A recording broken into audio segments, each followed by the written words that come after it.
నమస్తే. ఇన్నాళ్ళు నన్ను సపోర్ట్ చేస్తూ, ఎంకరేజ్ చేస్తూ మీ ప్రేమని నాకు అందిస్తున్న ప్రతి ఒక్కరికి కృతజ్ఞతలు.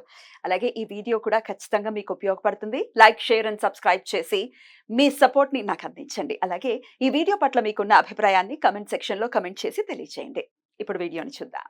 నమస్తే, వెల్కమ్ టు అవర్ ఛానల్. నేను పద్మిని. ప్రస్తుతం మనతో పాటు ప్రముఖ ఆధ్యాత్మికవేత్త, ప్రముఖ ఆస్ట్రాలజర్, న్యూమరాలజిస్ట్, జెమాలజిస్ట్ తనిష్క గారు మనతో పాటు ఉన్నారు. మాట్లాడదాం. మేడం నమస్తే. నమస్తే అమ్మా. యాక్సిడెంట్స్ అమ్మో చాలా భయానకం. అసలు అలా ఇప్పుడే వెళ్ళాడండి ఇంట్లో నుంచి, యాక్సిడెంట్ అయింది. అది ఒక్కొక్కసారి ఎలా అంటే లక్ బై లక్ చిన్న దాంతోనే బయటపడిపోతాము. అసలు కర్మ బాగోకపోతే చిన్న దాంతోనే ఇబ్బంది కూడా పడతాం. చిన్న గుంతలో పడి లంగ్స్ లోకి ఫుడ్ వెళ్ళిపోయి చనిపోయారు అని చెప్తూ చాలా చాలా బాధాకరం. అసలు ఈ యాక్సిడెంట్స్ అనేవి ఇంత సడన్ గా ఆబ్వియస్ గా సడన్ గానే జరుగుతాయి కాబట్టి తరచుగా జరుగుతున్నాయండి. మాకు చిన్నదో పెద్దదో జరుగుతూనే ఉంది. దీనికి ఏమిటి, ఇలా జరగడానికి గల కారణం ఏమిటి, దీని నుంచి బయటపడాలంటే ఏం చేయాలంటే ఏం చెప్తారండి? ఇప్పుడు యాక్సిడెంట్ అవుతుంది అంటేనే కొన్ని జాతకాలకు లగ్నాల నుంచి థర్డ్ హౌస్ తో మేజర్ చూస్తారా. తర్వాత శని వచ్చి అష్టమంలో ఉన్నప్పుడు, కొన్ని దానికి సంబంధించిన దశ ఉన్నప్పుడు, లేదు అష్టమాధిపతి దశ జరుగుతున్నప్పుడు ఇట్లా జరుగుతాయి. అంటే యాక్సిడెంట్ అంటే ఇప్పుడు కొంతమందికి ఏంటంటే అసలు ఒకరు వచ్చి మీన లగ్నంలో పుట్టారనుకోండి, వాళ్ళకి ఓకే మీన లగ్నం అంటే థర్డ్ హౌస్ రిషభం అవుతుంది, దాని అధిపతి శుక్రుడు, వాళ్ళకి గురు దశ జరుగుతుంది అనుకోండి. అప్పుడు ఏమైతుందంటే గురు కూడా మంచిగా ఉండడు. అంటే మీన లగ్నానికి అధిపతి అయినా కానీ గురు వచ్చి ఆ దశ రీతిగా కొన్ని సార్లు 8th హౌస్ లో ఉండడము, లేకపోతే జాతక పరంగా ఆయన 12th లో ఉండడము. సో అప్పుడు ఏమైతుందంటే వాళ్ళకి ఆ దశలో థర్డ్ లార్డ్ శత్రువు కాబట్టి 8th లార్డ్ కూడా సేమ్ శుక్రుడే శత్రువు అవుతాడు కాబట్టి వాళ్ళకి యాక్సిడెంట్ అప్పుడప్పుడు జరుగుతూ ఉంటాయి. సో అది కాకుండా వాళ్ళకి ఎప్పుడు ఏదో ఒక హెల్త్ ఇష్యూస్, సడన్గా ఏదైనా ఇష్యూస్ అట్లా వస్తాయి. సో ఇవి అది నెక్స్ట్ వచ్చి ఏంటంటే శత్రు బాధలు కూడా వస్తాయి. సో ఇవన్నీ కూడా ఏంటంటే మేజర్ యాక్సిడెంట్ గురించి చాలామంది నేను చూసినాను. 3 months బ్యాక్ మా బాబుకు బైక్ యాక్సిడెంట్ జరిగింది. మళ్ళీ అసలు తను జాబ్కి వెళ్ళాడు, సెట్ అయ్యి మళ్ళీ యాక్సిడెంట్ అయిందని. సో మళ్ళీ ఏమవుతుందంటే మళ్ళీ ట్రీట్మెంట్ తీసుకున్నాం, మళ్ళీ జరుగుతుంది. ఇది ఒక్కొక్కసారి బయట పంపించడానికే భయపడుతుంది. అంతే కదా, ఏ తల్లిదండ్రులైనా భయపడతారు. అంత ముందుగా రాజమండ్రిలో కూడా ఒక క్లయింట్, వాళ్ళు కూడా ఏంటంటే వెహికల్ తీసుకున్నారు. అసలు బెంగళూరులో తనకు 2 times అన్నమాట, 2 times యాక్సిడెంట్ అయింది. మళ్ళీ 3rd time కూడా యాక్సిడెంట్ అయింది. సో ఈ విషయం అయితే మాట్లాడుతున్నప్పుడు నేను వేరే ప్రోగ్రాంలో చెప్తున్నప్పుడు వాళ్ళు కూడా వినేసి, మేడం మీరు చెప్పింది అయితే 100% కరెక్ట్, ఇప్పుడు ఇట్లా దశ జరుగుతుంది. సో వాళ్ళకి ఏంటంటే థర్డ్ లార్డ్ శత్రువైడ్, వాళ్ళకి నడుస్తున్న దశ ఏంటంటే అసలు అక్కడ వచ్చి వాళ్ళకి రాగు దశ జరుగుతున్నాయి. బట్ థర్డ్లో ఉన్న కేతు వల్ల యాక్సిడెంట్లు అప్పుడప్పుడు అయ్యేది. సో ఏదో ఒక భిన్నం, రాగు కేతుల దశలో కూడా చాలా మందికి యాక్సిడెంట్స్ అవుతాయి. అవును. సో అది ఒక్కటి చూసుకోవాలి. రాగు కేతులు, అది కూడా కుజుడితో ఇక్కడ రాహు కానీ కేతు కానీ కలిసి ఉంటే యాక్సిడెంట్ అవుతుంది. సో అదే వచ్చి ఈ రాహు కేతులు సంబంధించిన శని కూడా కలిసి ఉంటేనే అవుతుంది. సో ఇంకా థర్డ్ హౌస్ లో కుజుడు శని కలిస్తే కూడా ప్రాబ్లమే ఉంటుంది. సో ఇట్లా సో కొన్ని మనం అవన్నీ చూసుకోవాల్సింది ఉంటుంది. అంటే జాతకంలో కొన్ని శత్రువులు ఉన్నప్పుడు, థర్డ్ లార్డ్ శత్రువు అయినప్పుడు అసలు తప్పకుండా వాళ్ళకి యాక్సిడెంట్ అనేది జరుగుతాయి. సో ఇవన్నీ మనం కరెక్ట్గా జాతకం అనలైజ్ చేసి వాళ్ళకి ఏం సమస్య ఉంది.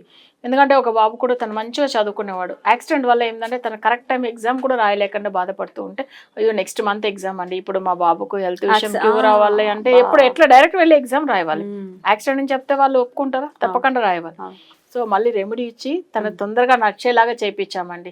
అప్పుడు తను అసలు అంటే యాక్చువల్ గా ఎగ్జామ్ వచ్చి వైజాగ్ లో, తను ఇక్కడ నుంచి హైదరాబాద్ నుంచి వెళ్ళాలి. సో ఎట్లా ఉంది చూడండి, తను అసలు ట్రావెల్ చేసే పొజిషన్ కూడా లేదు అప్పుడు స్టార్టింగ్ లో పూజ చేస్తున్నప్పుడు. తర్వాత మన రెమెడీ ఇచ్చిన తర్వాత తను మంచిగా అయ్యి తర్వాత తన ఎగ్జామ్ రాశాడు. ఎగ్జామ్ రాసిన అదే ఈ రోజు ఈవినింగ్ ఫోన్ చేశాడు. సో తనే ఫోన్ చేసి ఎగ్జామ్ జరిగింది. ఎందుకంటే అసలు హైదరాబాద్ నుంచి వెళ్ళాలంటేనే భయపడేవాళ్ళు వాళ్ళు. అంటే మళ్ళీ ఏమన్నా జరుగుతుందో ట్రావెలింగ్ లో అట్లా అని. ఏం లేదండి, మంచిగా చేసుకోండి, మంచిగా జరుగుతుంది అని చెప్పి రెమెడీ చేపించి వాళ్ళు ఆ బాబు అసలు మంచిగా తనంతలో తను అసలు బెడ్ లోంచి లేవలేని పొజిషన్ లో ఉన్నాడు. అట్లాంటి అయినా చేంజ్ అయ్యి మంచిగా అయ్యాడు, నడవడం అవన్నీ. సో ఎగ్జామ్ రాసి మంచిగా అయ్యాడు. ఇప్పుడు అంటే తన కెరియర్ పరంగా బాగున్నారు.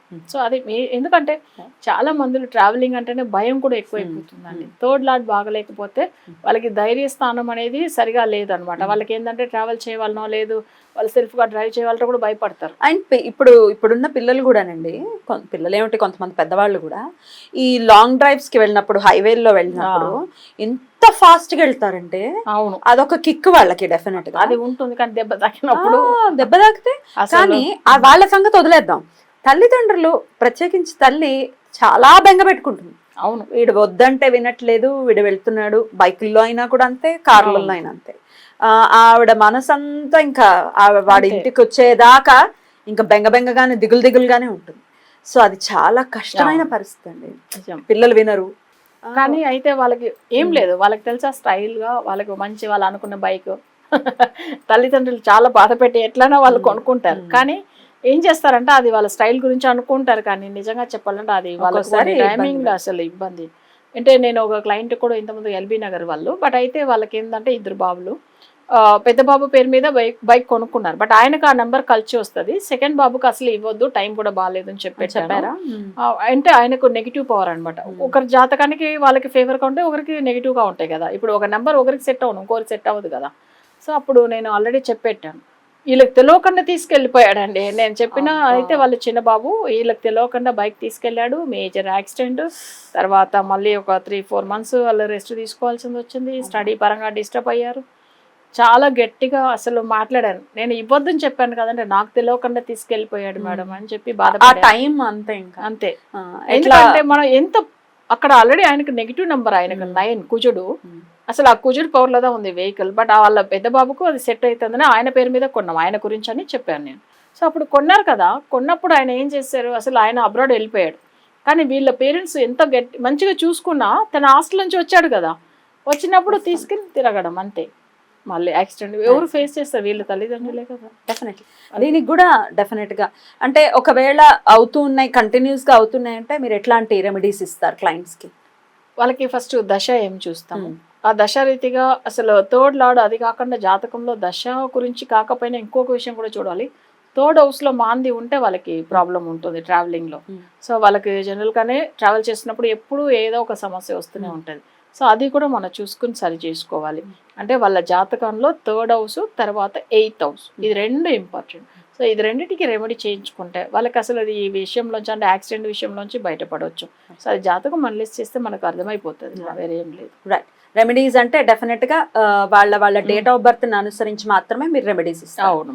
మామూలుగా ఇప్పుడు ఏదైనా రెమెడీ చెప్పండి అని అంటే చెప్పడానికి లేదు. రెమెడీస్ ని డెఫినెట్ గా మీ జాతకం ఏముంది, ఏ గ్రహానికి చెయ్యాలి అనేది చూసుకొని చేస్తారు అంతే. Right and right. ఈ యాక్సిడెంట్స్ రీత్యా ఎవరు ఇబ్బంది పడకూడదు. అకాల మరణం అనేది నిజంగా ఆ మొత్తం కుటుంబాన్నే కుంగదీస్తుంది కాబట్టి పిల్లల్ని ఒక ఇంత కంట్రోల్ చేయాలి. వాళ్ళకి ఏం తెలియదు, ఉడుకు రక్తంతో వాళ్ళు అలాగే ఉంటారు, ఏమవుతుంది అని చెప్పి. బట్ భగవంతుడే రక్షగా ఉండాలి డెఫినెట్ గా. ఒకవేళ ఇట్లాంటి పరిస్థితుల్లో ఉన్నాము, మాటిమాటికి అవుతున్న యాక్సిడెంట్స్ అని అంటే కనుక ఒక్కసారి కాంటాక్ట్ చేసేటటువంటి ప్రయత్నం చేయండి. అండ్ ఎవ్రీ వీడియోలో చెప్తూ ఉంటాము, మీరు డేట్ ఆఫ్ బర్త్ డీటెయిల్స్ మాత్రమే ఇవ్వండి మేడంకి, మీ సమస్య ఏంటో మేడమే చెప్తారు, ఆ తర్వాత మీరు నమ్మండి. ఓపెన్ ఛాలెంజ్ ఇది. అంతే, నిజం. లేదు కరెక్ట్ గా చెప్పలేదు అంటే యూ కెన్ డ్రాప్, అప్పుడే డ్రాప్ అయిపోయి ట్రయల్. ఓకే రైట్ మేడం, చాలా చక్కగా వివరించారు, కృతజ్ఞతలు. నమస్తే. నమస్తే.